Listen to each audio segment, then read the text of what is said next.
हरिओम हरिओम हरिओम। प्रश्नोत्तरी पर्व का आज का जो प्रश्न है वो हम श्रीमान संजय संयमी से सुनते हैं। प्रश्न करिए। परम पूज्य परमादर्श आचार्य श्री के युगल चरणों में मेरा सादर प्रणाम।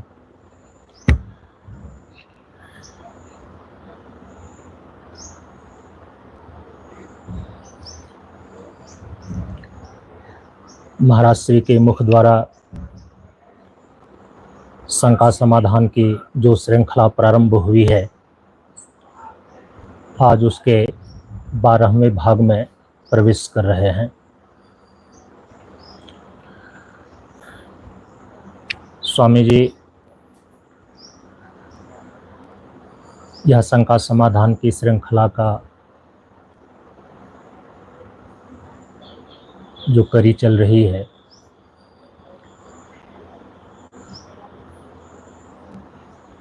तो आज सारी चीज़ों का उसमें सारांश रूप से उपसंहार करते हुए, चूँकि इस सत्र का कल जो अंतिम दिवस है, कल तो आचार्य श्री का पूजन और उनके मुखार बिंदु से आशीर्वचन हम लोगों को ग्रहण करना है।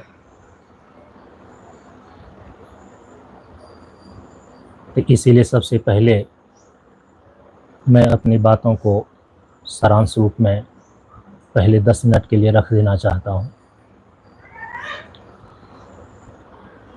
दर्शन शास्त्र के अध्ययन अध्यापन में जो मुख्य रूप से 3 दृष्टिकोण से विचार किया जाता है, उसमें सबसे पहला तत्व मीमांसा, दूसरा ज्ञान मीमांसा और तीसरा आचार मीमांसा है।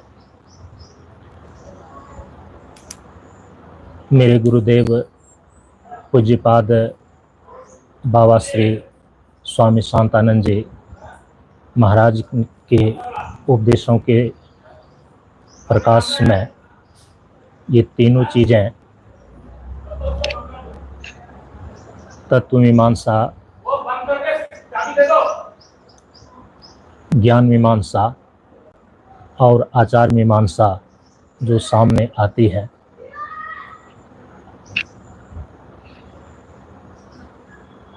उनके उपदेशों के द्वारा जो तत्व मीमांसा निश्चित होती है,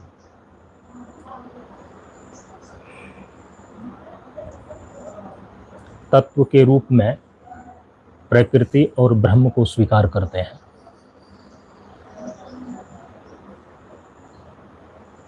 प्रकृति जड़ तत्व की सत्ता है और ब्रह्म चेतन तत्व की सत्ता है। लेकिन इस प्रकृति और ब्रह्म का संबंध कैसा है? जड़ तत्व प्रकृति की सत्ता चेतन तत्व ब्रह्म की सत्ता पर आश्रित है। एक उपदेश में वे निर्देश करते हैं कि व्यंजन और स्वर, संख्या और समय क्रमशः प्रकृति और ब्रह्म है। जैसे व्यंजन वर्ण की सत्ता स्वर वर्ण पर आश्रित है, वैसे ही जड़ प्रकृति की सत्ता चेतन तत्व ब्रह्म की सत्ता पर आश्रित है। जैसा कि भगवान आदि शंकराचार्य जी के तत्वबोध नामक ग्रंथ में पढ़ते हैं कि ब्रह्माश्रया सत्वरजस्तमो गुणात्मिका माया व प्रकृति अस्ति, ततः आकाश संभूतः आकाशात् वायुः वायुरग्निः अग्निरापः अद्भय पृथ्वी। तो इस प्रकार से चेतन तत्व ब्रह्म की सत्ता पर आश्रित जड़ तत्व प्रकृति की सत्ता से पांचों तत्वों की सृष्टि होती है और उसी पांचों तत्वों से संपूर्ण जड़ चेतनात्मक जगत बनते हैं। ये गुरुदेव के उपदेश से तत्व मीमांसा का सारांश निकल करके आता है। और ज्ञान मीमांसा, जैसा कि मैं समझता हूँ, उनके निर्देशों के अनुसार से वे प्रार्थना की सबसे पहली पंक्ति में बोलते हैं कि परम प्रभु स्वज्ञान जी का जीवन होवे ज्ञान। उनका अर्थ वो बतलाते हैं कि जीव का जो स्वस्वरूप है वह परम प्रभु परब्रह्म परमात्मा है, इसी का बोध जीवन में हो जाए। तो ज्ञान तत्व को परम प्रभु परब्रह्म परमात्मा के रूप में निश्चित करते हैं और वही इस जीव का वास्तविक स्वरूप है। और निरालंबो उपनिषद में जैसे जीवो ब्रह्मा न अपरः, ये ध्वनित यहाँ पर होती है। इस ज्ञान को प्राप्त करने के लिए उन्होंने अपने चिंतन डायरी में और प्रवचन के दरमियान में जो उनके मुखार बिंदु से मैंने सुना, उन्होंने उपदेश किया कि ज्ञान प्राप्ति के 5 साधन हैं, जिसमें पहला है सत्संग, दूसरा है स्वाध्याय, तीसरा है शास्त्र अध्ययन, चौथा है शास्त्रार्थ और 5वां है देशाटन। इन 5 साधनों के द्वारा हम ज्ञान की प्राप्ति कर सकते हैं। और ज्ञान प्राप्ति का जो क्रम होगा, तत्व गुण वंदना नामक अपनी रचना में वे निर्देश करते हैं कि पाचन सांच होने से ज्ञान अभ्यास हो जाता है। ज्ञान को प्राप्त करने के लिए जो पहली चीज है वो है चित्त की शुद्धि। और उसी में दूसरा निर्देश करते हैं कि ज्ञान हुए सो शांत हुए सो। और इनका अभिप्राय ये होता है कि ज्ञान को प्राप्त करने के लिए जो दूसरी योग्यता होनी चाहिए वो है चित्त की एकाग्रता और चित्त का विक्षेप रहित हो जाना, अर्थात शांत हो जाना। और अंत में तीसरा निर्देश करते हैं कि स्वचिंतन से ज्ञान लें, शीलम शीलम सोकर। स्वचिंतन से ज्ञान लें, और स्वचिंतन का अर्थ है कि आत्मा के स्वस्वरूप के अनुरूप चिंतन करना। और उनकी जो 3 विधाएं बतलाई गई है, आत्मावारी द्रष्टव्य, श्रोतव्य, मंतव्य, निधिध्यासितव्य। श्रवण, मनन और निधिध्यासन आत्मा के स्वस्वरूप के चिंतन की यही 3 प्रक्रियाएं हैं। तो उनके ज्ञान मीमांसा कुछ इस रूप में निश्चित होती है। आचार मीमांसा के रूप में वे मुख्य रूप से 2 चीज़ों का निर्देश करते हैं, और उसमें योग और वेदांत समन्वित वो निर्देश प्राप्त होता है। पहला तो ये कहते हैं कि जीवन धाराएं चलें साधन संयम योग से, और दूसरा निर्देश देते हैं कि त्याग विवेक अभेद रहे जब आपने जीवन साधन की हो। योग के द्वारा हमें ज्ञान को प्राप्त करने की योग्यता प्राप्त होती है, और सबसे पहले इसीलिए जीवन की धारा को साधन संयम योग से चलानी चाहिए। और सभी प्रकार के साधनाओं का जो अंतिम लक्ष्य है वह अद्वैत और अभेद सिद्धि है, जो त्याग और विवेक के द्वारा वो पूर्ण होना है। अब ये साधन जो मीमांसा है, साधन मीमांसा में उनके सारे विचारों को ग्रहण करके हम इस निष्कर्ष पर पहुंचते हैं कि उनकी साधनाएं 3 भाग में विभाजित होती हैं। एक है तत्व साधना, दूसरा है योग साधना, और तीसरा है वेदांत साधना। योग साधना, तत्व साधना और तत्व साधना का उनका सीधा अभिप्राय है कि जिन 5 तत्वों से हमारे शरीर, स्थूल सूक्ष्म शरीर निर्मित हुए हैं, उनको स्वस्थ रखना है। और उनको स्वस्थ रखने की प्राकृतिक जो एक प्रक्रिया है वह है 5 तत्वों का समुचित प्रयोग करना। और 5 तत्वों का समुचित प्रयोग करने की 3 विधा है। 5 तत्वों का स्नान करना, 5 तत्वों का पान करना और 5 तत्वों का ध्यान करना। तो स्नान, पान और ध्यान तत्व साधना की ये 3 प्रक्रिया वो बतलाते हैं। जो योग साधना है, योग साधना मुख्य रूप से है अपने भीतर जो चित्त है उसमें कई प्रकार की जो वृत्तियां हैं, शरीर की चेष्टा है, प्राणगत चेष्टा है, मनोगत चेष्टा है, बुद्धिगत चेष्टा है, इन सारी चेष्टाओं का निरोध करना, इनको शांत करना। और इसके लिए मुख्य रूप से 3 अभ्यास बतलाते हैं, आसन, प्राणायाम और ध्यान। तीसरा जो वेदांत साधना है, उस वेदांत साधना में मुख्य रूप से वही 3 प्रक्रियाएं हैं, श्रवण, मनन और निधिध्यासन।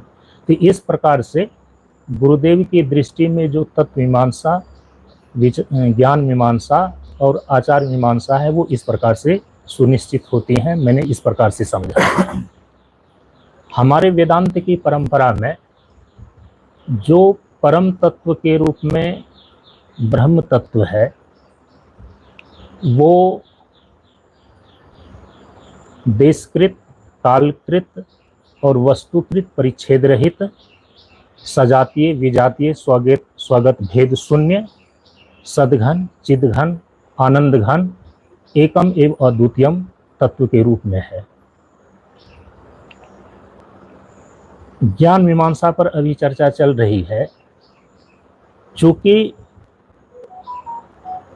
तस्य भाषा सर्वमिदं विभाति, ज्ञान तत्व के रूप में, अद्वैत चिद तत्व के रूप में तो ब्रह्म की ही प्रतिष्ठा है, स्वप्रकाश भी है। उपनिषद में भी निर्देश प्राप्त होता है कि मन जिसका मनन नहीं करता है, जिसके द्वारा मन मनन करता है, उसको ब्रह्म जानो। तो सारी चीजों को तो हम चिद तत्व, अद्वैत चिद तत्व ब्रह्म के द्वारा जानते हैं, फिर ब्रह्म को हम कैसे जानें, जो कल चर्चा चल रही थी। इनको श्रीमुख के द्वारा हम स्पष्टीकरण चाहेंगे। और चूंकि जो स्वयं प्रकाश है, उन्हीं को जानना, क्रिया कर्त्री का विरोध इसमें आता है, और इनका स्पष्टीकरण आज होना है। और आचार मीमांसा के अंदर, अद्वैत वेदांत के अंदर तो दुखों की आत्यांतिक निवृत्ति पूर्वक परमानंद की समुपलब्धि करना है। तो ये 2 चीज़ें जो चर्चा में छूट रही है, आज उनको पूरा करने की कृपा कीजिए।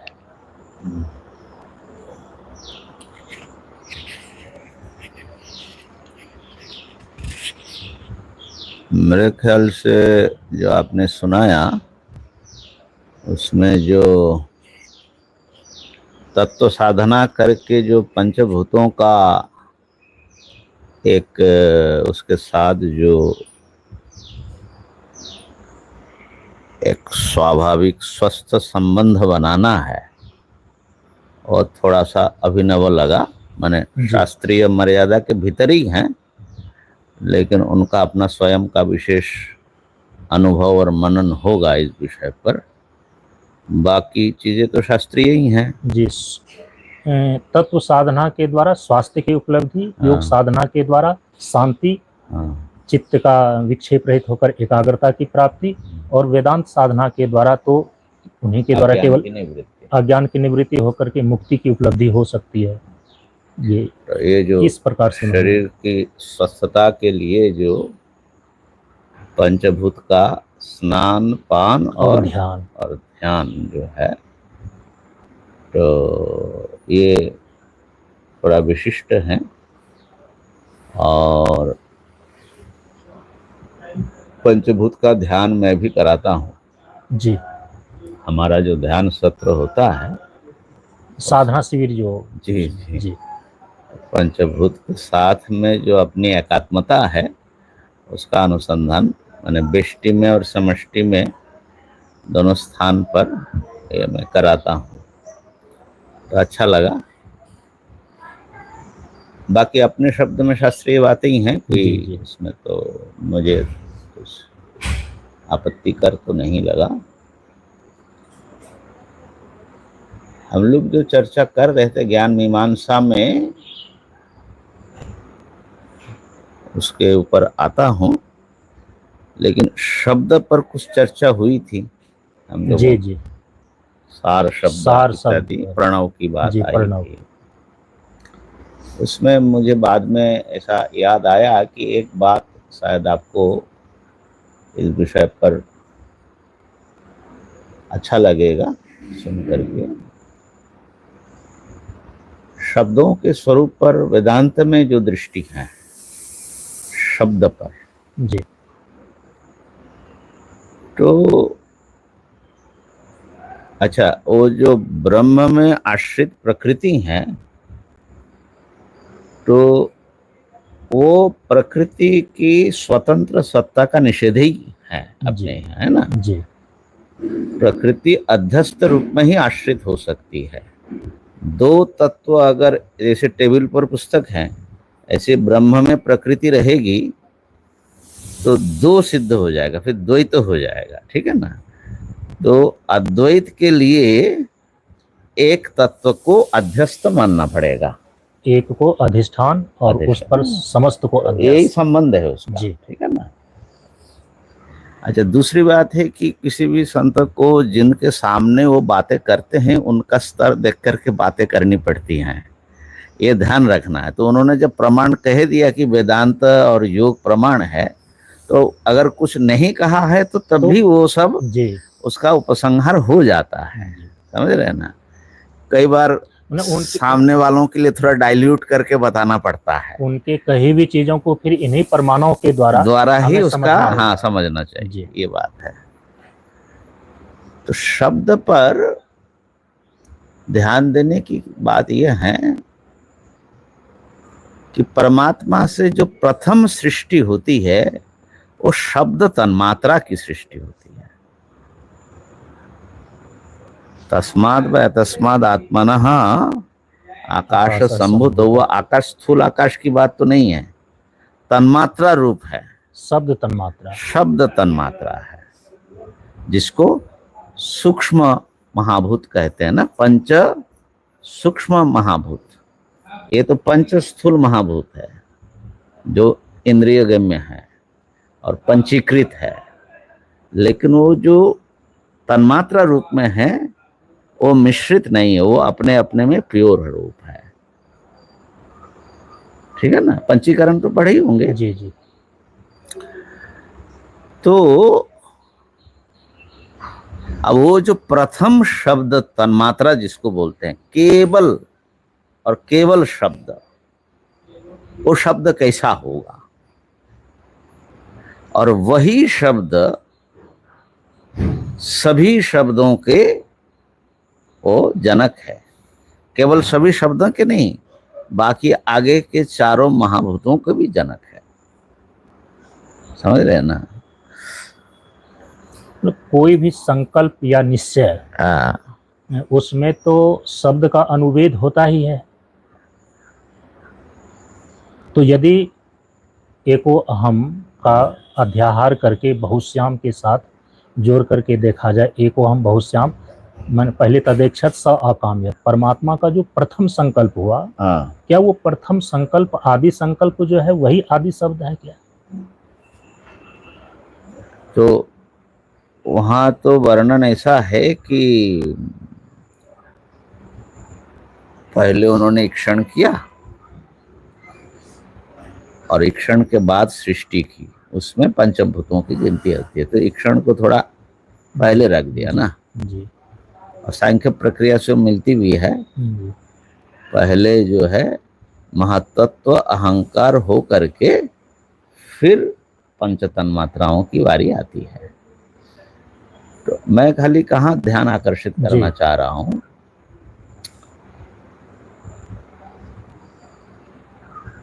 शब्दों में जो विचित्रता है, जैसे हम बोलते हैं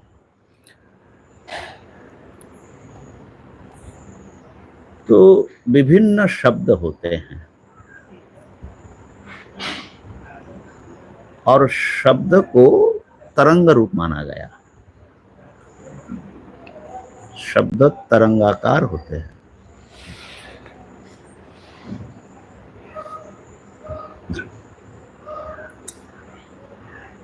तो सभी विशेष शब्दों का, ये बृहदारण्यक में भी ये वर्णन आया है, जब ब्रह्म को समझा रहे थे याज्ञवल्क्य जी, मैत्री ब्राह्मण में है, तद्यथा वीणायाः वाद्यमानाय, ऐसा करके, जैसे वीणा के जो ध्वनियाँ हैं, नाना प्रकार की ध्वनियाँ हो रही है, तो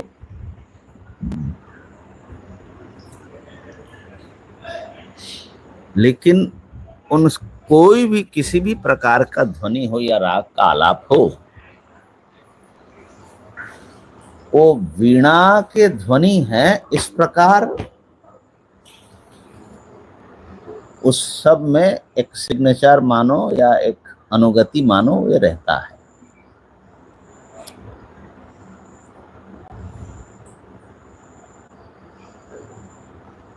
तो वीणा के जो विशिष्टता है ध्वनि की, उसका ग्रहण किए बिना वीणा के जो सुर है, राग है, उसका ग्रहण नहीं होता है। या यूं कहें कि जब कोई भी व्यक्ति बोलता है, नाना प्रकार की बातें करता है, लेकिन हम उनके शब्द को पहचानते हैं। समझ रहे हैं? क्यों पहचानते? सबका अलग अलग आवाज होती है। तो सबके आवाजों में कोई अपना एक विशिष्टता होती है। वो सभी वर्णों में, पदों में, वाक्यों में वो अनुगत होता है। तो उसको उस व्यक्ति विशेष का सामान्य शब्द हम कह सकते हैं। सामान्य, जैसे मिट्टी के बनाए हुए सारे बर्तन में मृत्तिका रहेगी जी। ऐसे ही किसी व्यक्ति के द्वारा कहे गए या किसी यंत्र के द्वारा बजाए गए सभी जो शब्द या ध्वनि है, उसमें उसकी एक विशिष्टता घुसेगी। वो सामान्य है, कॉमन है, उसी में ऊपर नीचे आगे पीछे करके बाकी विशिष्टता आती है। बात पकड़ रहे हैं जी। तो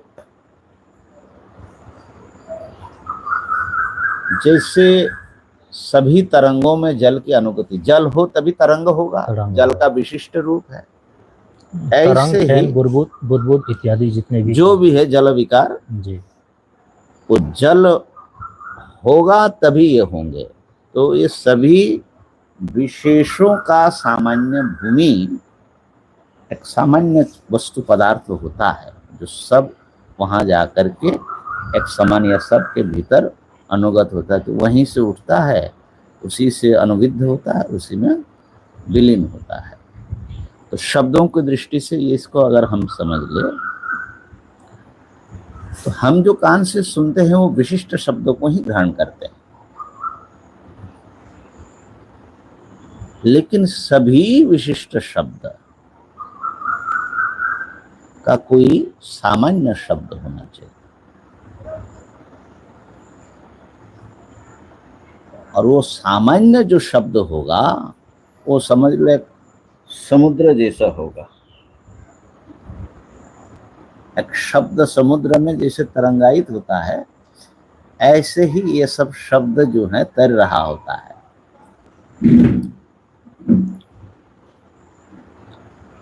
अब जब हम ओम कहते हैं तो अ, उ, म, ये 3 वर्ण उसमें होते हैं जी।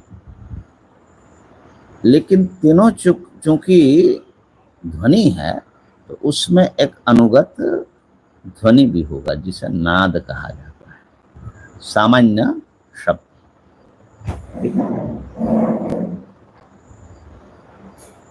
तो इस जहां पर भी शब्दों का कोई विशिष्ट रूप है, वो किसी सामान्य शब्द से आया है।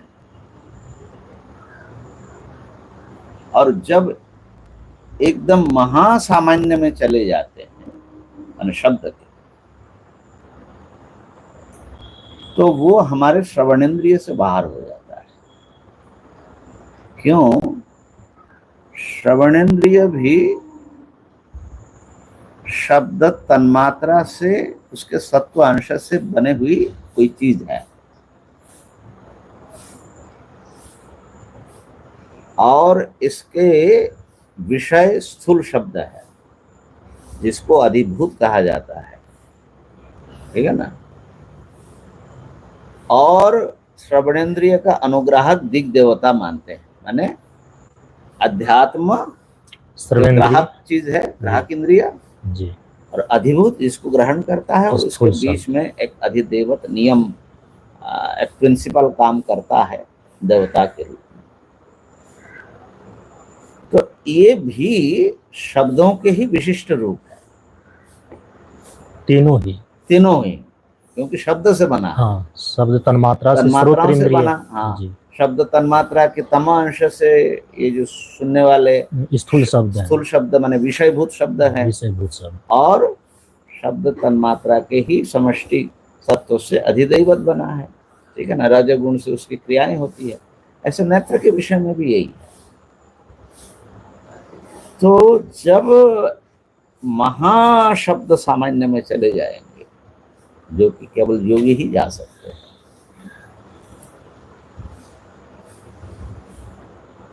तो वो शब्द का रूप कैसा होगा, समझ रहे हैं? बहुत संभव है कि जो सब में विद्यमान एक नाद की बात जो योगी करते हैं, ये अनाहत नाद की भी बात आती है, जो माने टकराया हुआ ध्वनि नहीं है। अनहद और अनाहत। हाँ, अनाहत बोल दो, अनाहत माने अनाहत संस्कृत में बोलते हैं, उसको भाषा में अनाहत बोलते हैं। अनाहत माने जो टकराया हुआ नहीं, आघात से जो नहीं होता, वही घोष अघोष से परे नहीं। ऐसा मत माने, सारे शब्द तो टकराने से ही होता है, चाहे घोष हो चाहे अघोष हो, वो तो स्थान और प्रयत्न भेद से घोष अघोष होता है ना। जी जी। लेकिन सारे शब्द टकराने से होता है, जो हमारे कान तक आता है। लेकिन एक शब्द है जो बोलते बिना टकराए हुआ है या हो रहा है, इसलिए अनाहत। अनाहत, न आहत, आहत, टकराने से नहीं हुआ, नहीं हुआ, ठीक है ना। तो ऐसे किसी ओंकार या नाद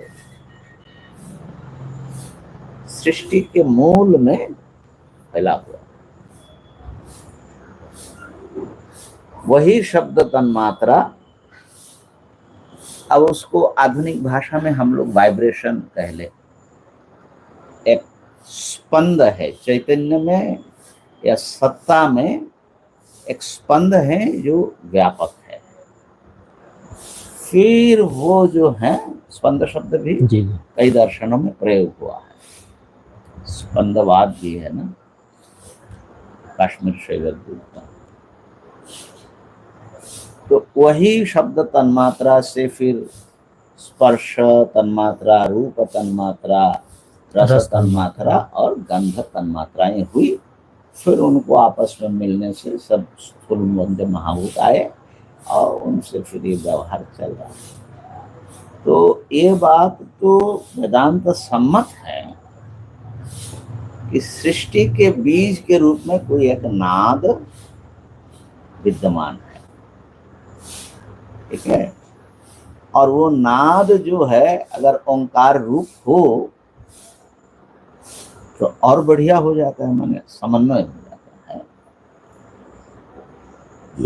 मांडुक्य में अर्थ की दृष्टि से उसका वर्णन आया है। मांडुक्य में जो ओंकार उपासना है वो नादानुसंधान जैसा नहीं है, नहीं, वो है ओम इस ध्वनि में सारे चराचर विश्व को, यहाँ तक कि आत्मा को भी इसमें समाहित करना, माने संपादन करना, लक्षित किया गया। नहीं, उसमें एक एक करके, माने आकार मतलब क्या है, जो मात्रा है शब्द की वही आत्मा के पाद है, दोनों को अभेद चिंतन करना, इसको बोलते हैं संपादन, है ना। ऐसा करते हुए जाना है, वो थोड़ा अलग टाइप का है। और इन लोगों का जो नादानुसंधान प्रायः एक योग है, तो उसमें नाना प्रकार के भीतर के ध्वनियों को सुनते हैं, लेकिन अंततः कोई एक अभिन्न और मूल कोई नाद में, वो अखंड चैतन्य में जो स्पंद है, प्रथम स्पंद है, प्रथम स्पंद है। जी जी जी जी। तो योगी लोग उसी को सुनने, जो सुनते हैं उसको नादानुसंधान बोलते हैं। हाँ, माने उनके कहने से वही बात मालूम पड़ती है जो वेदांत की दृष्टि से हम कह रहे हैं। ऐसा वर्णन तो ठीक इस ढंग से नहीं मिलता है शास्त्र में, लेकिन माने समन्वय करने से ऐसा मिलता है। तो और जो मैंने जो शब्द का स्वरूप ओंकार के रूप में वो बताया, वो चिदात्मक शब्द है, चिद्रूप। माने शब्द जो है एक तो ध्वन्यात्मक है, ये भी जी, शब्द है। जी, तो जो सुने गए जो शब्द है उसमें ध्वनि ध्वन्यात्मक शब्द है, और ध्वन्यात्मक शब्द में भी अलग से एक वर्णात्मक जो भाषा होती है, जी, वर्णात्मक शब्द है। ध्वन्यात्मक शब्द, वर्णात्मक शब्द, फिर ज्ञानात्मक शब्द, माने मनोमय, मन में जो कुछ चलता है वो भी एक शब्द रूप है। प्रायः हम लोग जो चिंतन करते उसमें भाषा, जो जिस शब्द भाषा, या शब्द जन संस्कार का अनुवेद हुए बिना हाँ माने जिस न कोई भाषा के संकल्प, व्यक्ति हैं, न कोई निश्चय, न कोई गर्व हो सकते हैं। पूरी नहीं नहीं, पीठ जिस के महाराज भाषा श्री के वो बताते व्यक्ति हैं, हैं। जी, ज्यादातर चिंतन तो उसी भाषा में करेंगे। जी, जी, अब हम अंग्रेजी थोड़ा बहुत जानते हैं, लेकिन इंग्लिश में हमारा चिंतन नहीं होगा। हम चिंतन हिंदी या बंगाली में करेंगे और फिर इंग्लिश में उसको ट्रांसलेट करेंगे। जी, तो हमारे चिंतन के साथ भाषा जुड़ी हुई होती है, जी, ठीक है ना। तो वो जो है वो मूल शब्द नहीं है, ये बाहरी शब्द का संस्कार है। तो योग में शब्द संकेत की स्मृति की परिशुद्धि करने की बात आती है। अर्थात जब किसी वस्तु को देखते हैं तो अब आपको उसका स्वतः उसका नाम जो आप जानते हो आपके भीतर प्रस्फुटित होता है, ठीक है ना। जी, अब नाम और अर्थ का एक मिश्रण बन जाता है हमारी चेतना में। हम प्योर वस्तु को नहीं देखते हैं, उसके नाम को मिश्रित करके ही उस वस्तु को देखते हैं। इसीलिए जो निर्विचार समाधि, बल्कि निर्वितर्क में भी कुछ इस ढंग की बात होती है, स्मृति परिशुद्ध हो, है ना, ये आया है ना। ये देखो, ये सब हमने थोड़ा अपने ओंकार पुस्तक में देखो, ये 42वां और 43वां सूत्र हैं प्रथम पाद के। तत्र शब्दार्थ ज्ञान विकल्पै संकीर्णा सवितर्का समापत्ति। शब्द, अर्थ और इसका ज्ञान, ये तीनों मिश्रित होकर के हमारी चेतना में पहले रहती हैं। तो ये मिश्रित विषय को लेकर के जब आप अन्य विषयों को आपने हटा दिया, लेकिन जो भी रहा उसमें शब्द और उसका ज्ञान और वो वस्तु तीनों रहा, ऐसी समाधि लगे तो समझना वो सवितर्क है। परंतु जब स्मृति परिशुद्ध हो जाता है, अर्थात वो जो स्मृति वाला हिस्सा, नाम आदि जो है स्मृति से आ रही है, तो स्मृति जब उसके अनुवेद को जब आप रोक देते हैं, जो स्मृति से आ रही है, स्मृति से जो आ रही है, नाम आया ना उसका, जी, जी, नाम आदि जो भी उसके साथ आपका कॉन्सेप्ट जुड़ा है, जी, उसके बारे में जो आपकी धारणाएं हैं, वो सब पहले रहती है उसके साथ में। परंतु जब एकाग्रता इतनी होती है और ध्यान इतना निर्मल हो जाता है, तो वो जो अनुभूति से बाहर से जो आया हुआ जो चीजें हैं उसको आप न्यूट्रलाइज कर देते, उसको आने नहीं देते। तो स्मृति परिशुद्ध हो, तो उस समय जो है स्वरूप शून्य इव, माने ज्ञान हो रहा है या ध्यान कर रहे हैं ये बात भी लगभग निकल जाती है। केवल वस्तु मात्र, अर्थ मात्र निर्भास, उसका नाम निर्वितर्क होता है। तो इसीलिए जो शब्द संस्कार है ये तो पहले निकल जाना चाहिए। तो उन शब्दों की बात हम नहीं कर रहे हैं, हम कुछ और गहरी शब्द की बात कर रहे हैं जो अर्थों की उत्पत्ति के मूल में होती है। तो ये बात भी ध्यान देना है। तो माने नाद का स्वरूप भी अपने ढंग से बड़ा सूक्ष्म है। तो ये खाली एक मैंने आपको संकेत करना था।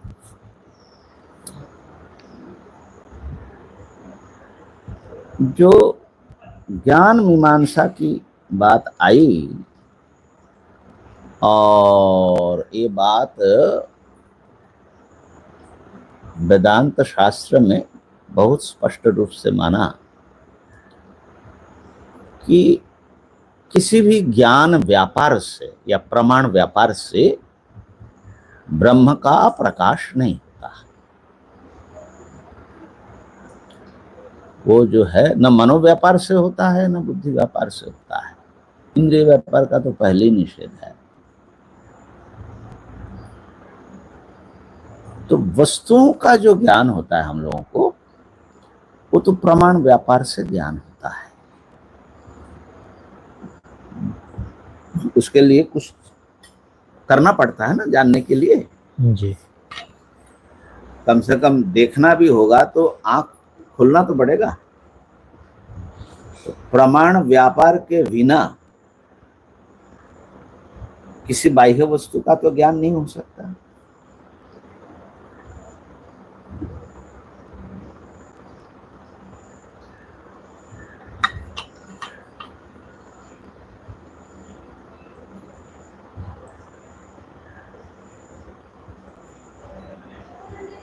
और यहां तक कि शरीर आदि का भी जो भान है वो भी प्रमाण व्यापार से होता है। अगर मन सो जाएगा, माने आप सो जाएंगे, तो शरीर का भी अनुभव नहीं हो सकेगा। इसका मतलब है कि भीतर का कुछ इंद्रिय, या तो ऐसा माना जाता है कि त्वगिंद्रिय का व्यापार है इसको जानने में। शरीर का अनुभव, देहानुभूति हमको कैसे हो रहा है आंख बंद करके, तो वो भी बाह्य वस्तु है। लेकिन वो त्वगिंद्रिय जो सर्व शरीरवर्ती हैं, उस त्वगिंद्रिय से उसको हम जानते हैं। इसलिए पैरालाइज्ड जो हो जाते हैं उसको उस अंग का भान नहीं होता है। तो इससे मालूम पड़ता है कि वो माने हमारे जो त्वगिंद्रिय, हम जिसको इंद्रिय कहते, वो अति सूक्ष्म स्नायु जैसा समझ लो। यद्यपि स्नायु तो स्थूल शरीर का पार्ट है, माने नाम, लेकिन इंद्रिया तो सूक्ष्म शरीर के पार्ट है।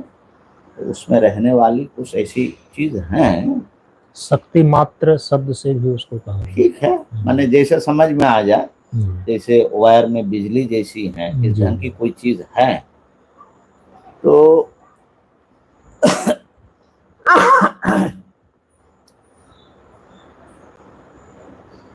तो प्रमाण व्यापार चाहिए। ऐसे ही किसी मन ही मन कुछ सोच करके भी हम बहुत कुछ जानते हैं, तो उसके लिए भी मनोव्यापार चाहिए, माने अंतर इंद्रिय का व्यापार आवश्यक है। ठीक है ना।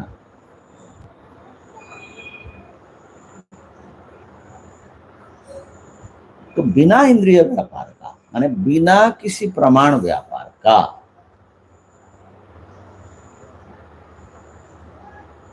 या बिना किसी क्रिया का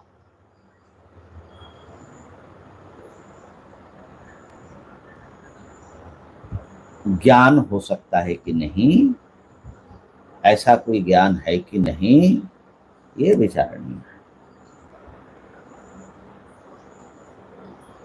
और वेदांत शास्त्र का स्पष्ट मत है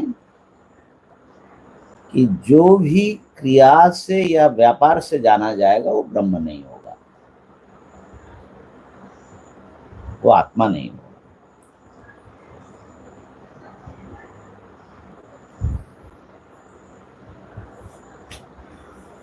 इसलिए सभी इंद्रियों का निषेध कर, न सूर्यो भाति न चंद्र तारकम करके सभी व्यापारों का निषेध कर दिया।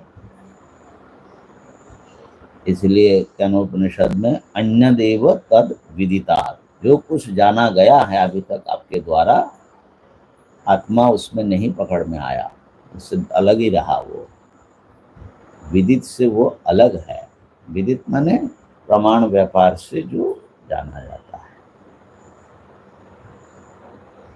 तो वो कौन सा वस्तु होगा जो बिना कुछ किए हम जानते हैं?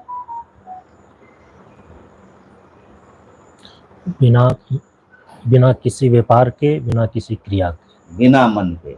बिना मन के, बिना मन के। और मन का भी व्यापार, मन के माने मन से जानने का मतलब ही तो कुछ किया आपने, मन से ही मन। या मन योग ना हो तो कोई व्यापार या क्रिया संभव ही नहीं है। हाँ। जी। क्या ऐसा कोई पदार्थ, उसके सत्ता, उसके बारे में हम सजग हैं? तो इस प्रश्न पर आते हैं, विषय का विस्तार न हो जाए, 6 तो बज ही रहा है।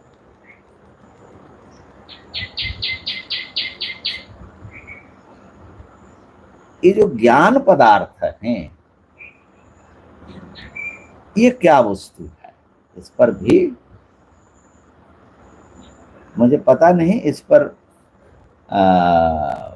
पश्चिम के दर्शनों में ज्ञान के स्वरूप पर कुछ विशेष विचार हुआ कि नहीं। ज्ञान के विषय में पाश्चात्य दर्शन के अंदर अंतिम वस्तु बुद्धि मात्र है। नहीं, बुद्धि का स्वरूप क्या है उनका? वो कॉन्शसनेस बोलते हैं। जो भी हो, माने क्या हम जान सकते हैं, क्या नहीं जान सकते, इसका विचार तो हुआ है। किन प्रमाणों से जानते हैं, किन से नहीं जानते, उसका भी विचार हुआ। और ज्ञान मीमांसा में जो सबसे ज्यादा शायद जिनका योगदान है वो है कांट, इमानुएल कांट जी। है ना। बहुत सूक्ष्मता से विश्लेषण हुआ, लेकिन ज्ञान के स्वरूप माने ज्ञान पदार्थ धातु क्या है, इस पर विचार हुआ कि नहीं हुआ, तो वो हमको वो ध्यान आया नहीं। हालांकि मैं उतना बड़ा दार्शनिक नहीं हूँ, न उनके उतना गहन अध्ययन है मेरा, सामान्य अध्ययन है। और शब्द पर जो बता रहे थे वो तो जब आपने पढ़ाई है तो विटगेनस्टाइन करके है ना, लुडविग विटगेनस्टाइन, जो शब्द के ऊपर उनका या ट्रैक्टेटास ना ऐसा कुछ नाम है पुस्तक का, बड़ा फेमस बुक हुआ, तो उनसे ये शुरू होता है। जो भी हो, तो अब ये जो हम देख रहे हैं, तो जब हम नहीं देख रहे थे तब भी पुस्तक तो है। पुस्तक की सत्ता यानी पुस्तक पदार्थ अलग है, और पुस्तक का ज्ञान होना वो अलग है, ठीक है ना जी। यानी वस्तु अलग और वस्तु का ज्ञान अलग। पुस्तक कहाँ पर है? मेरे हाथ में। और पुस्तक का ज्ञान कहाँ पर है? मैंने आप में, ठीक है ना। ज्ञान तो आपको हो रहा है, जिसको हो रहा है ज्ञान, तो आपका ज्ञान तो मेरे हाथ में नहीं है। तो माने वस्तु और उसका ज्ञान बिल्कुल अलग पदार्थ है, ठीक है ना। और जो ज्ञान है वो आप में है, तो उससे पुस्तक का क्या संबंध हो रहा है जो मेरे हाथ में है? ये ज्ञान और ज्ञान माने अर्थ का जो संबंध है, इस पर बहुत चिंतन हुआ। वेदांत में बड़ा विशिष्ट चिंतन है। तो ये ज्ञान जो है, ऐसा मालूम पड़ता है, जब तक ज्ञान नहीं होता तो पुस्तक की सत्ता, उसका अस्तित्व होते हुए अंधेरे में जैसे कोई ढका हो। ज्ञान होने से इसी उस अंधेरे को हटा दिया तो उसका खबर हमको लगा। इसलिए ज्ञान को अर्थ प्रकाशक ऐसा माना जाता है। अर्थ को दिखाता है, अर्थ को बताता है।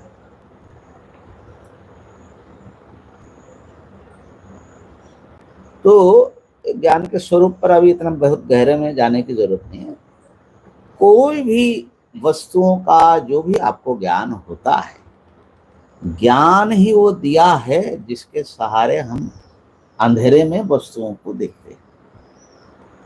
हमारे लिए अंधेरे में ही है, चाहे सूर्य का प्रकाश कितना भी हो, अगर हम सोए हुए हैं तो जगत हमारे लिए नहीं, ठीक है ना। तो ज्ञान ही दिया हुआ ना जी। हाँ।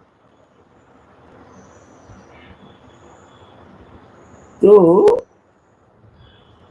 वो ज्ञान जो है प्रत्यक्ष से भी होता है, अनुमान से भी होता है, आगम से भी होता है, चाहे और 6 3 और मान लो, जी उपमान, अर्थापत्ति, अनुपलब्धि आदि वेदांत के अनुसार मान।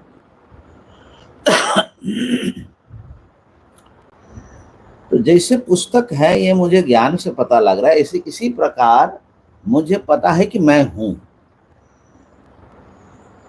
सबको पता है मैं हूं, तो मेरे होने का पता भी ज्ञान से होना चाहिए। किसी भी वस्तु का बिना ज्ञान के, बिना जाने हम उसका खबर नहीं रख पाते। तो मैं हूं ये जो मुझे पता लगा, तो ये भी ज्ञान से ही लगना चाहिए ना।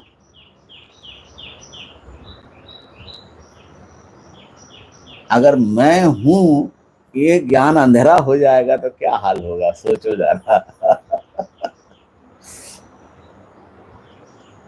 तो मेरे होने का भान ये कौन से प्रमाण व्यापार से हुआ, किस प्रमाण से, किस इंद्रिय से अपने होने को आप जान रहे हैं? हाँ?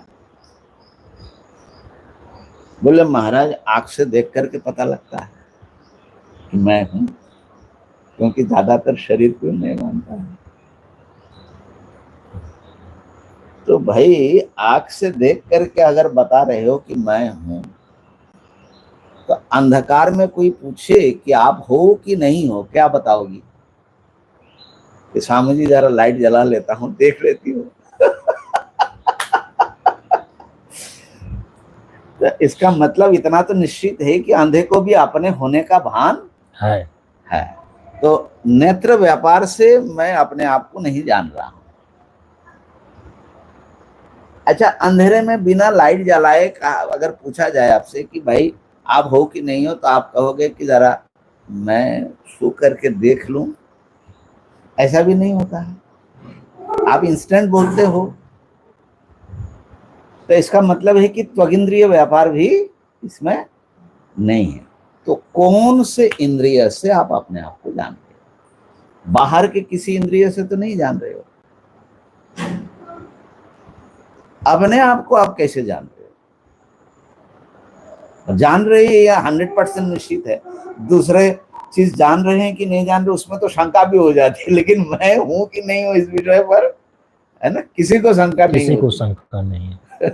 बल्कि भाष्यकार लिखते हैं कि जय वही निराकर्ता, जो भी संशय करे कि मैं हूं कि नहीं हूं, संशय हो रहा है मान लो, और जो कहता है जोर जोर से कि मैं नहीं हूं, वो दोनों ही घोषणा कर रहा है कि मैं हूं। निराकरण के द्वारा भी, माने आत्मा निराकरण कोई नहीं कर सकता है ना। डेकार्ट की खोज यहीं से शुरू हुई, संशय हाँ, वाली जो डेकार्टे में समस्या थी कुछ, उस पर भी शायद आएंगे, देखते हैं। कॉग्निटिव आर्गो साम ना, I think therefore I am, उस पर अभी आ रहे हैं जी। तो किसी भी बाह्य इंद्रिय से तो मेरा पता, मैं हूं ये बोध नहीं उत्पन्न हुआ। तो क्या भीतर ही हमारा कुछ ऐसा यंत्र है जिसको हम अंतःकरण, मन आदि कहते हैं, अंतर इंद्रिय जी। क्या उसके द्वारा हम अपने आप को जान रहे हैं? मन ही मन जान रहे हैं? ये प्रश्न होगा। क्या लगता है, मन से जानती हो अपने आप को? देखिए, मन से भी जानना होगा। मन से जिसको आप जानना चाहेंगे उसमें मन को लगाना पड़ता है। मन को उस वस्तु में लगाए बिना उस वस्तु को मन जान सकेगा? इसलिए तो मनोयोग की बात करते हैं ना, कि उस विषय पर ध्यान दो। तो क्या ऐसा कुछ मानस व्यापार योग मन योग हमको देना पड़ता है कि मैं हूं कि नहीं हूं? माने आपसे पूछे कि आप हो कि नहीं हो, तो आप बोलेंगे कि इसके लिए मनोयोग की आवश्यकता होती है क्या? हाँ हाँ, आप कहेंगे कि स्वामी जी जरा रुक जाओ, मैं सोच लेती हूँ कि मैं हूँ कि नहीं हूँ। माने सोच विचार करके बताना पड़ेगा। अब ध्यान देना है, इसमें गंभीरता बहुत है। इसका मतलब है कि सोच विचार करके हम अपने को नहीं जानते।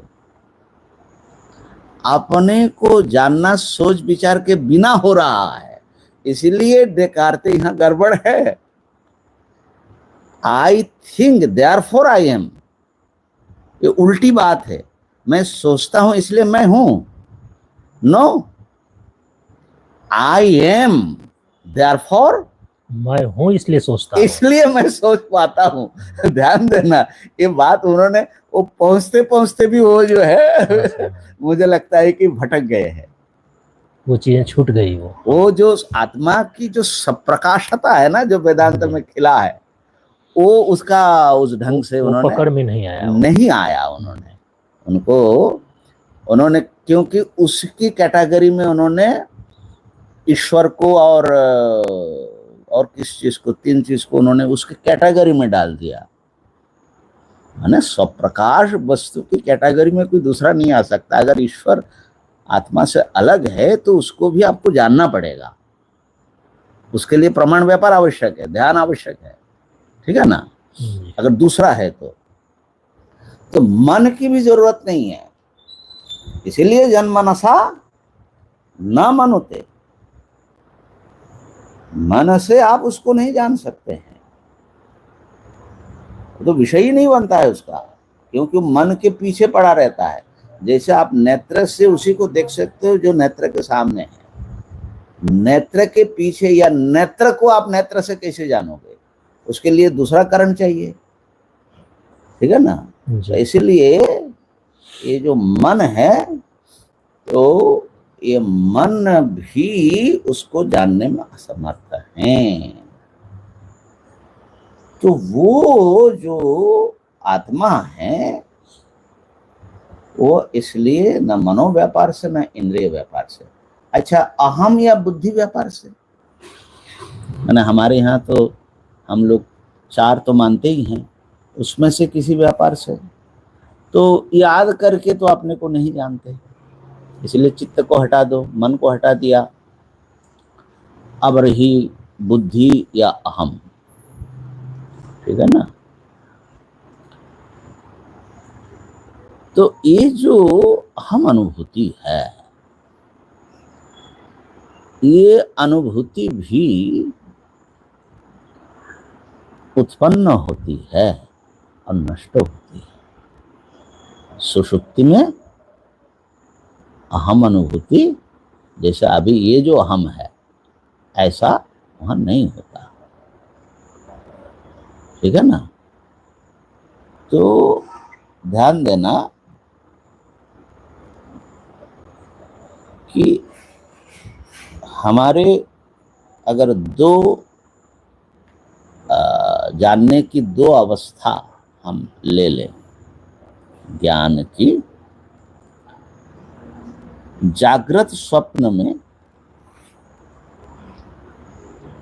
हम किसी न किसी प्रकार से जगत को जानते हैं और जगत के जानने वाला जो ज्ञाता है हम के रूप में उसको भी जानते हैं।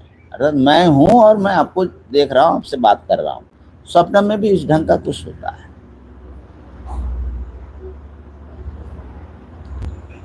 तो जागृत स्वप्न तो एक ज्ञान का ही नाम है, विशिष्ट प्रकार के ज्ञान का नाम जागृत है। इंद्रियैरर्थोपलब्धिर जागरितम। अब विशिष्ट प्रकार के ज्ञान का नाम स्वप्न है, ठीक है ना। और सुषुप्ति में क्या होता है, किसको जानते हैं?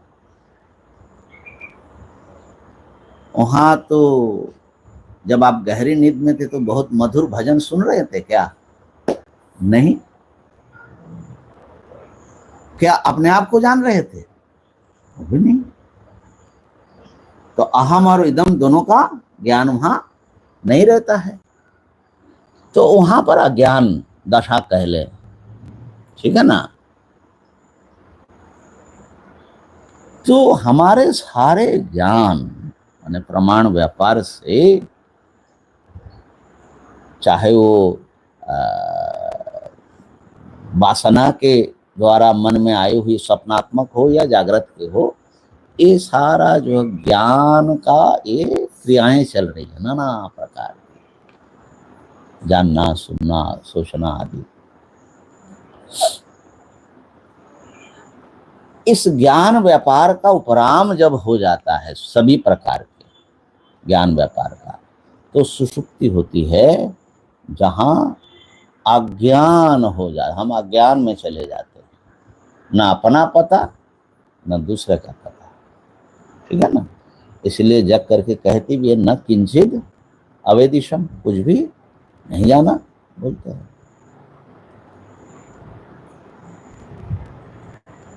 तो ज्ञान का अभाव अज्ञान, ना ज्ञान का अभाव अज्ञान नहीं कह रहे, सारे ज्ञान का जब उपराम हो जाता है तो वो जो एक अवस्था होती है, उस अवस्था जो है वो अज्ञान की अवस्था है, माने वहां पर किसी वस्तु का ज्ञान नहीं रहता है। जैसे मान लो कि कोई पर्दा आ गया हो, अंधेरे का ढक दिया हो, ठीक है ना।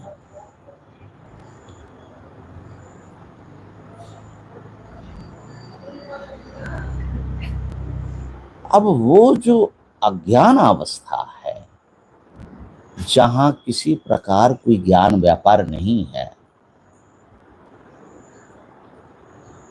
उसका अनुभव सबको है कि नहीं है। अर्थात जब गहरी नींद से आप जागते हैं तो आपको पता लगता है कि आप नींद में थे और वहां से जगे, ऐसा पता लगता है। कहाँ चला गया था कुछ पता नहीं, अब नींद टूटी तब पता लगा, ठीक है ना, माने तब जगे। तो मैं अब जगा हूं, पहले मैं जागृत नहीं था, ये अपने अनुभव की बात है कि नहीं है जी। तो ये जो अज्ञान है, ये अज्ञान की अनुभूति कैसे होती है? अज्ञान की अनुभूति किसी प्रमाण व्यापार से नहीं होती, क्योंकि वहां कोई भी प्रमाण व्यापार नहीं है। अगर प्रमाण व्यापार करने लगे तो नींद टूट जाएगी, माने आपकी नींद टूट गई है तभी प्रमाण व्यापार हो रहा है, ध्यान देना। तो इसलिए वहां कोई प्रमाण व्यापार तो है ही नहीं। अब ज्ञान मीमांसा क्या कहेगी भैया, अज्ञान का ज्ञान कैसे होता है, जरा मीमांसा करो इस पर ज्यादातर मेरे ख्याल से अद्वैत वेदांति को छोड़ करके और शायद किसी ने भी ये विश्लेषण नहीं किया कि कैसे होता है अज्ञान। तो क्या ज्ञान व्यापार से, प्रमाण व्यापार से उत्पन्न होने वाले जो ज्ञान है, उससे भिन्न भी कोई ज्ञान है जो उस अज्ञान का भी अनुभव के रूप में, अज्ञान का प्रकाशक के रूप में काम कर रहा है? ये विचारणीय है। तो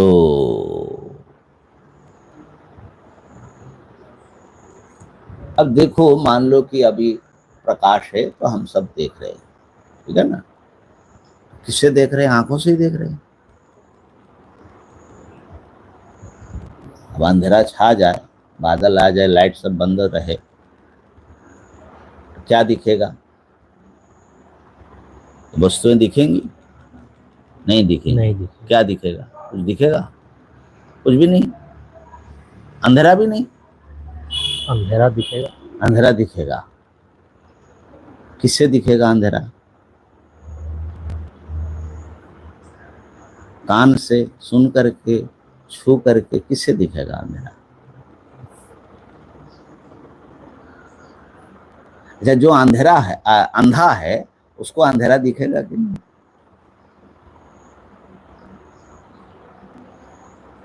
जिसको दिन का ही पता नहीं है उसको अंधकार का क्या पता होगा? उसका तो हमेशा ही दूसरा अंधेरा है। प्रकाश और अंधकार का विभाजन ही उनके पास नहीं होगा। अगर पहले कभी पहले कुछ आंख जी, रहा होगा तो संस्कार वशात हो सकता है। जी उनके लिए तो सब अंधेरा है। अगर जन्मजात अंधा होगा जी तो उसका तो सभी अंधा है। माने सूर्य का होना और न होना उनके लिए कोई माने नहीं रखेगा। तो अंधकार देखने के लिए भी आंख की जरूरत है। माने रोशनी, एक रोशनी की जरूरत है। आंख क्या है? रोशनी है। रोशनी। तो प्रकाश जो है, जैसे टॉर्च लाइट हो या सूर्य का प्रकाश हो, प्रकाश से वस्तुएं दिखेगी। लेकिन अंधकार को देखना होगा तो ये प्रकाश काम आएगा? नहीं आएगा। उसके लिए दूसरी रोशनी चाहिए, नेत्र चाहिए। और ये नेत्र आदि सब हैं, इसके भी तो ज्ञान हमको होता है। हम देख रहे हैं, सोच रहे हैं, समझ रहे हैं, इसका ज्ञान तो हमको होता है ना। तो उन सब देखना, सोचना, इनका देखने के लिए कौन सी रोशनी चाहिए? रोशनी तो चाहिए ना जी। कौन सी रोशनी चाहिए भाई? वहां पर भी और सूक्ष्म रोशनी है, वो है जागृति। अगर सो गए तो ये सब पता नहीं लगेगा। तो ये जो हम जागे हुए हैं, ये जगना एक विशिष्ट प्रकार की रोशनी है। समझ लो चिदाभास, ठीक है ना? चिदाभास की रोशनी है। लेकिन ये भी जब सो गया, जागृत स्वप्न सब सो गया, बिल्कुल अंधेरा। अहम भी, उसकी भी रोशनी, अहम भी रोशनी नहीं दे रही है, हम भी अंधेरे में डूब गया। उस अंधकार का पता कैसे लगता है?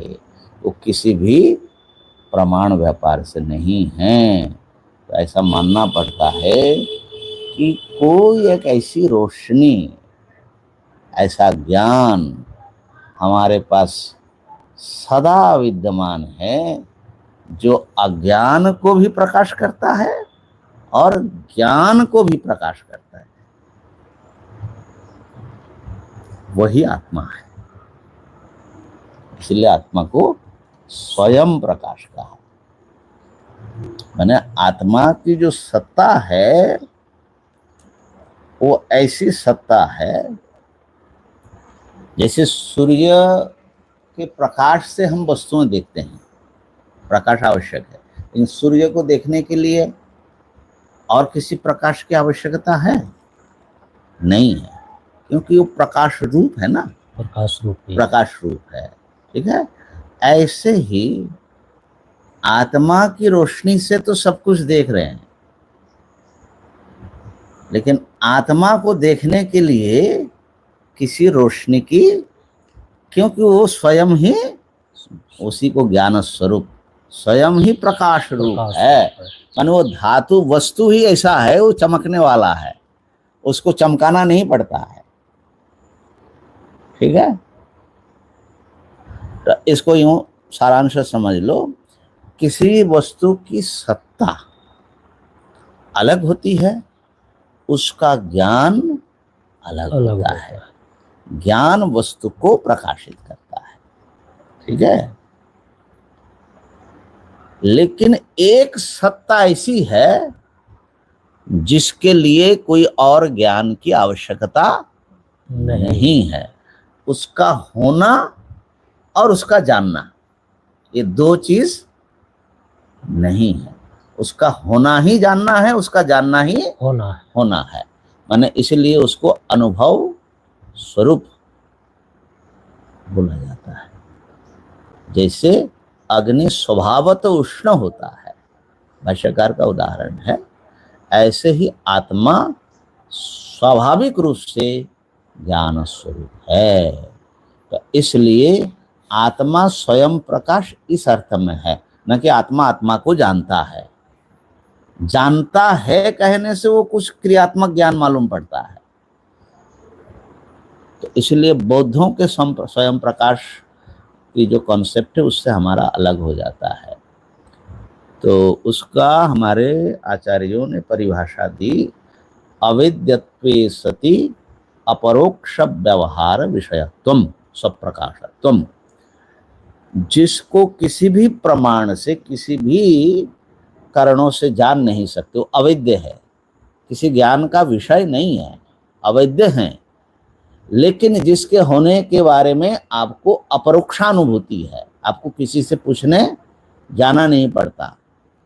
आप है कि नहीं है एक किसी से पूछना पड़ेगा, जरा गुरु जी से पूछ लेता हूं मैं हूं कि नहीं हूं ऐसा तो नहीं होता है। तो ये जो है ये स्वयं प्रकाश है, ठीक है ना। इस पर बहुत कुछ कहा जा सकता है, लेकिन अब समय जो है इतना ही हमको मिला है हम लोगों को। तो इसको उपनिषद में यत साक्षाद अपरोक्षाद ब्रह्म, ये शब्द से कहा। नाना उपनिषद में, बृहदारण्यक में बहुत माने गंभीर विचार आया। यत साक्षाद अपरोक्षाद ब्रह्म, ब्रह्म या आत्मा वो साक्षात अपरोक्ष है। साक्षात अपरोक्ष मतलब उसकी अपरोक्षता में कुछ व्यवधान या कुछ मीडियम नहीं है। साक्षात का अर्थ भाष्यकार ने क्या, अव्यवधान है ना। कोई व्यवधान होगा किसी, मान लो कि हमारे कमरे में कोई वस्तु है तो उसका अपरोक्ष करना होगा, तो हमको चल करके जाना होगा, फिर उसको देखने से तब ज्ञान हो, अपरोक्ष होगा। गंगा जी का अपरोक्ष करना होगा तो जाना पड़ेगा, ठीक है ना। तो जो व्यवधान होता है जिस वस्तु की अपरोक्षता में, अपरोक्ष हो सकती है लेकिन अभी व्यवधान है, तो व्यवधान को पाटना पड़ता है। ये व्यवधान को पाटना ही ज्ञान के लिए व्यापार होता है। ज्ञान की क्रिया, प्रमाण क्रिया, व्यवधान पाटा जाता है। सुख दुख की अनुभूति भी तो अपरोक्ष ही है। अच्छा, सुख दुख की अनुभूति अपरोक्ष है, और सुख दुख का अनुभूति होते ही पता लगता है, तो वहां प्रमाण व्यापार नहीं है। फिर भी कुछ व्यवधान है कि नहीं है, माने क्या उसको साक्षात अपरोक्ष माने या किसी के द्वारा अपरोक्ष माने। साक्षात अपरोक्ष माने किसी प्रकार का कोई व्यवधान नहीं, किसी और किसी पर वो डिपेंडेंट ना हो, जिसकी अपरोक्षता और किसी की जरूरत नहीं है, वो अपने आप में अपरोक्ष हो।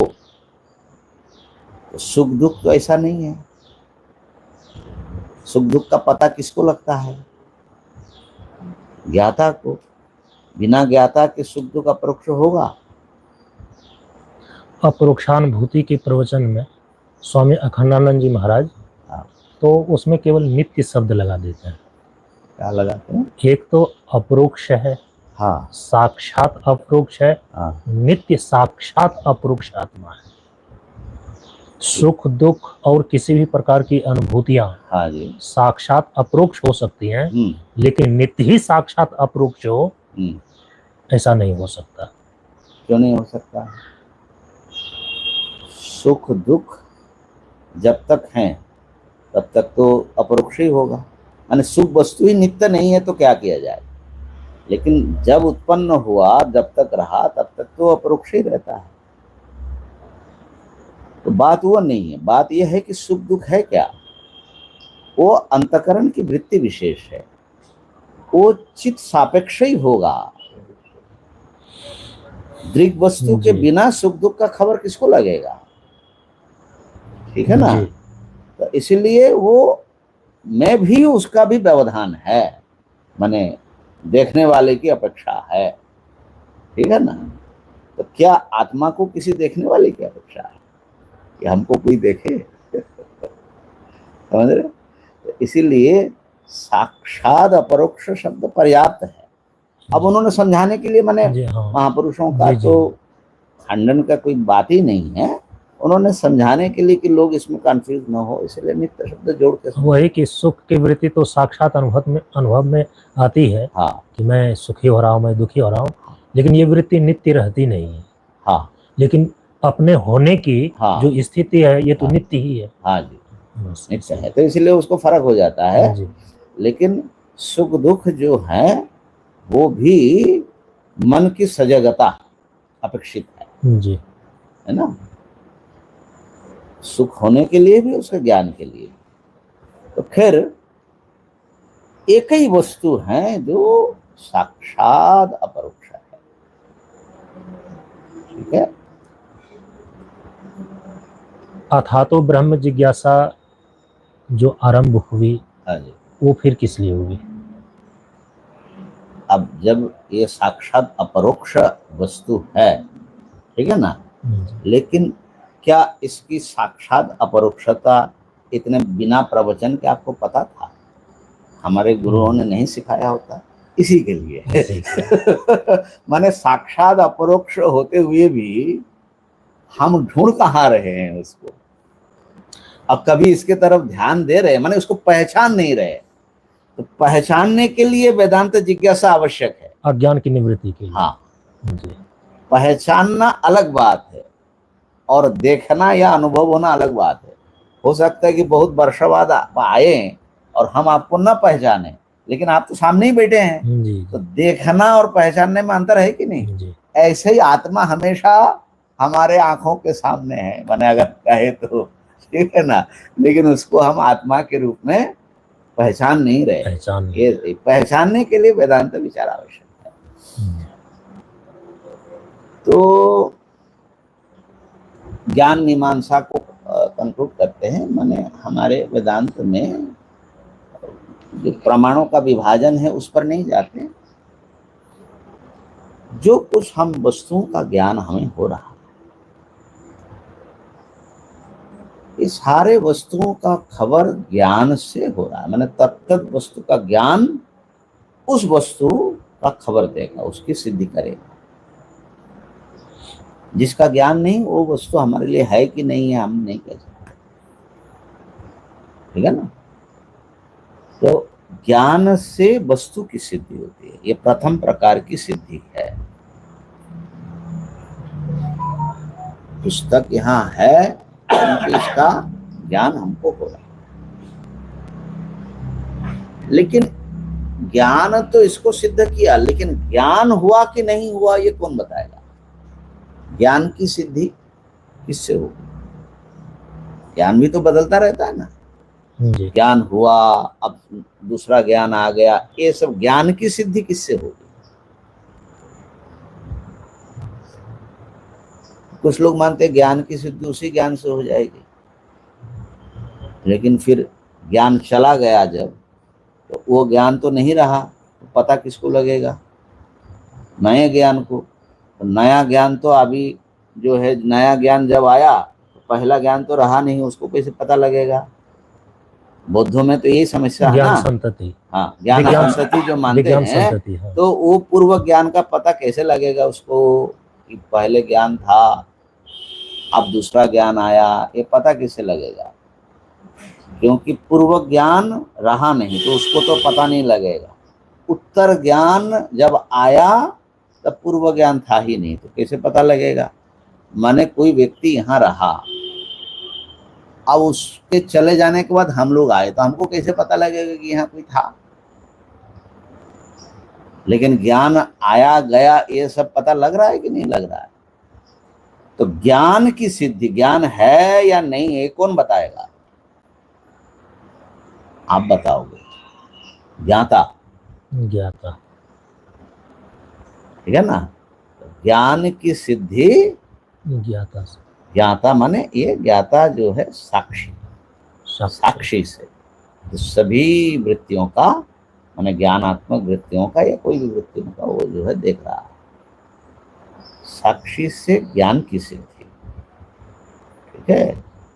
और साक्षी ज्ञाता है इसकी सिद्ध, इसका निश्चय कैसे होगा? क्योंकि वो तो ज्ञान नहीं कर सकता, ज्ञान है ये तो साक्षी बता रहा है, लेकिन साक्षी है ये कौन बताएगा?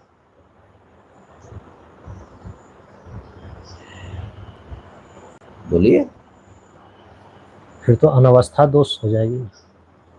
लेकिन अनवस्था तो होती नहीं है। अब साक्षी का भी कोई और होगा, फिर उनका भी और कोई होगा ये मैंने नहीं पूछा, मैंने कहा कि पता तो लगना चाहिए ना, साक्षी है तो मैं हूं ये मैं ही जानता हूं ना जी। दूसरे की जरूरत नहीं है। तो साक्षी स्वतः सिद्ध है,